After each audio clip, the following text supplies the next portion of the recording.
امیر عباس خدا بگم چیکارت کنه. تو کچلیک یه نوع کدو میبینی میگی محمد رضا گلزار سوپر استار سینما رو میبینی میگی من حسن کچل رو میبینی میگی آخه چیه رو؟ آخه من کلیپات خیلی دوست دارم. تو اینستاگرام من نگاه میکنی؟ خب امیر عباس من یه سوال ازت دارم. به نظر تو محمد رضا گلزار که دیدی رفتی کنسرت محمد رضا گلزار خوشگل‌تر یا من؟ اینکه بگم ناراحت بشی؟ نه حقیقتشو بگو، من طاقتشو دارم. معلومه محمد رضا گلزار.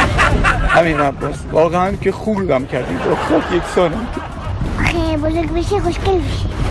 دیگه از این بزرگترش ما الان دیگه جز انباد حساب بشیم. مرد حسابی بزن قدش.